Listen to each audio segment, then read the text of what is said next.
भी आ रही है कि एटमी साजिश के आरोप से यूक्रेन ने इनकार कर दिया है। जो साजिश का खुलासा हम कर रहे हैं इससे यूक्रेन इनकार कर रहा है। रूस के दावे को यूक्रेन ने खारिज कर दिया है। जो रूस ने दावा किया यूक्रेन के खिलाफ रूस का झूठा प्रचार है, ये यूक्रेन का कहना है। खतरनाक झूठ बोलना बंद करे रूस ने यूक्रेन पर एटमी साजिश का आरोप लगाया था और अब यूक्रेन ने इस पर पलटवार किया है कि ये एक साजिश के तहत किया जा रहा है।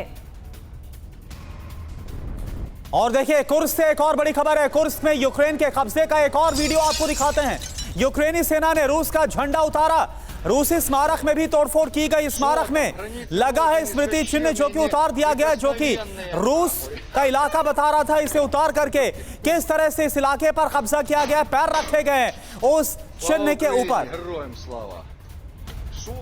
तो ये तस्वीर इस वक्त हम आपको दिखा रहे हैं। यूक्रेनी सैनिकों ने रूस का ना सिर्फ झंडा उतारा है बल्कि यहां पर जो स्मृति सिंबल जो लगे हुए थे उनको भी उतारा गया है और कब्जा कर लिया गया इस इलाके। यानी कि बड़ा टर्निंग पॉइंट जो कुर्स्क की जंग है वो बनती हुई नजर आ रही है। और इन सब के बीच एक और बड़ी खबर आ रही है इसको लेकर। कुर्स्क के एक और इलाके पर यूक्रेन का कब्जा, सरकारी इमारतों से रूस का झंडा हटाया गया है। एक और इलाका जो कि यूक्रेन के कब्जे में आ गया है। कुर्स्क के वेनेजियानो पर यूक्रेनी सेना का कब्जा। अब सवाल ये उठ रहा है कि जिस तरह से रूस के अंदर यूक्रेनी सेना लगातार आगे बढ़ रही है, कुछ भी क्यों नहीं व्लादिमीर पुतिन कर पा रहे हैं। ये तस्वीर इस वक्त आपके सामने है। ये तस्वीरें दिखा रही है कि क्या वाकई में रशियन फोर्सेस इतना कमजोर है, क्योंकि ये जो इमारत आपको नजर आ रही है ये कुर्स्क की एक सरकारी इमारत है। इस पर देखिए एक झंडा जो लगा था वो रूस का झंडा था जिसे नीचे फेंक दिया गया उतार करके, और यहां पर भी इस इलाके पर कब्जा कर लिया गया। तो क्या इस वक्त रूसी सेना इतना कमजोर साबित हो रही है यूक्रेन की सेना के सामने?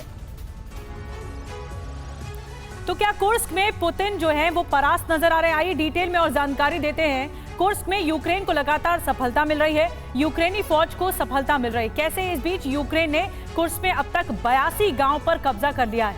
इन 82 गांव पर यूक्रेनी सैन्य प्रशासन भी लागू हो चुका है। साथ ही 82 गांव की कमान यूक्रेन ने जनरल एडवर्ड को सौंपी है। यूक्रेन ने सिर्फ 24 घंटे में रूस के 2000 सैनिक युद्धबंदी बना लिए। यूक्रेनी फौज हर दिन 2 किलोमीटर आगे बढ़ रही है। ज़ेलेंस्की ने यह दावा किया है कि यूक्रेन ने अब तक 1150 वर्ग किलोमीटर इलाके पर कब्जा कर लिया है। मेजर जनरल संजय सोय, मैं आपसे शुरुआत कर रही हूं इस चर्चा की।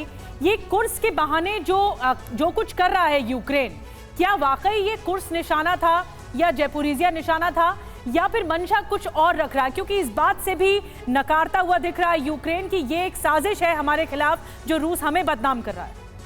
नहीं, देखिए यहाँ 2-3 बातें हैं। एक तो सबसे पहले जिस प्रकार से यूक्रेन की सेनाएं आगे बढ़ती जाती है कुर्स्क की तरफ, और वहाँ उनका एक रशिया का बहुत ही इम्पॉर्टेंट पावर प्लांट है, जिससे कि अगर ये यूक्रेन के कब्जे में चला जाता है तो रशिया के काफ़ी बड़ी इलाकों में पावर सप्लाई इफेक्ट हो जाएगी। और जब जिस प्रकार से सर्दियां आ रही हैं 2-3 महीने बाद, तो एक बहुत बड़ी बार्गेनिंग पावर यूक्रेन के पास आ जाती है। सबसे बड़ा उद्देश्य इनका बार्गेनिंग पावर लेना है।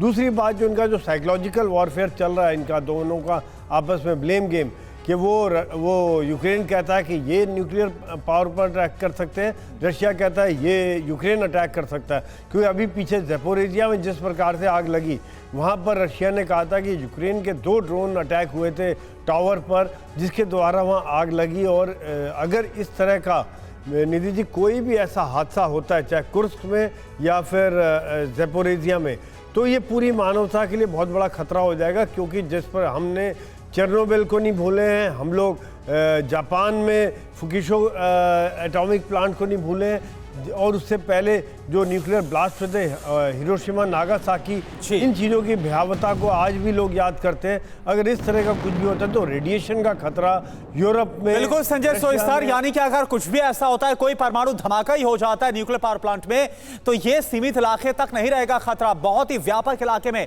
इसका असर होता हुआ नजर आएगा।